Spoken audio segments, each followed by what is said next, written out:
Rain fell in heavy sheets as James wiped the oil from his hands, the clinking sound of tools behind him drowned out by thunder. Another long day at the garage had come to an end, but something kept him from locking up. Maybe it was the strange sense that something or someone out there needed him. He glanced toward the bus stop across the street, where shadows moved between the flickering lights. That's when he saw her, soaked, trembling, in a torn red bridal dress. She couldn't have been more than 25. Her mascara ran in black rivers down her cheeks. Her hands clutched tightly to a bouquet of wilted roses. People walked by, some stealing glances, most ignoring her. James stood frozen. Something about her, the raw pain in her eyes, wouldn't let him look away. He grabbed his jacket and crossed the street. "Miss, are you all right?" he asked gently. She didn't answer, just stared past him as if waiting for a ghost. That never came. "I'm James," he said, crouching to her level. "I run that garage over there. You can sit inside for a bit, dry off. It's warm." She looked at him for the first time and nodded. Back inside the garage, the girl barely spoke. James offered her coffee, a towel, and space. Eventually, between sips and silence, her story came out. Her name was Clara. She had run from the church just hours earlier, left at the altar by a man who'd promised her forever. Worse still, her parents had disowned her for choosing him in the first place. With nowhere to go, she'd taken the bus to nowhere and ended up at that lonely stop.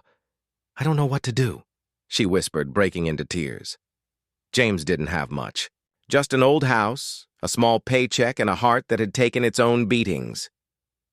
But something about Clara stirred something old in him, something he hadn't felt in years. Maybe because he knew what abandonment felt like.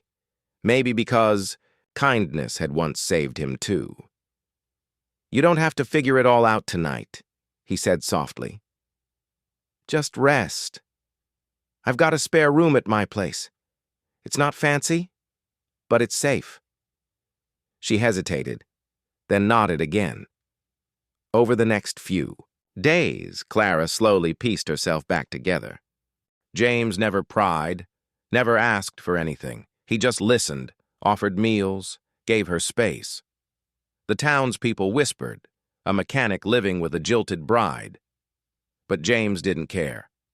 Clara began helping around the garage, answering phones, keeping books. She was good at it. One day she even smiled. Weeks turned into months. James fixed cars. Clara made the garage shine like never before. She started baking muffins for customers, painting murals on the walls, bringing light to a place once dull with grease and rust. One night, as they sat on the porch sipping cheap tea, Clara turned to James. "Why did you help me?" she asked. He looked out at the stars. "Because years ago, someone helped me when I had nothing. An old mechanic gave me a job when I was living in my car. Told me that just because someone's broken doesn't mean they're beyond fixing." Clara reached out and took his hand.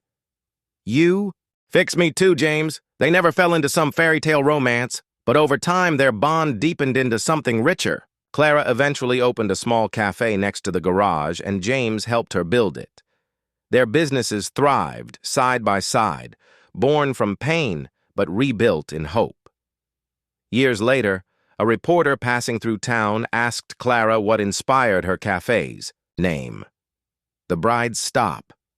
She smiled and pointed across the street. "Because it all started at a bus stop, and a man who saw me when no one else did." In a world often too busy to care, James reminded everyone what true humanity looked like. Quiet, selfless, and powerful enough to change a life.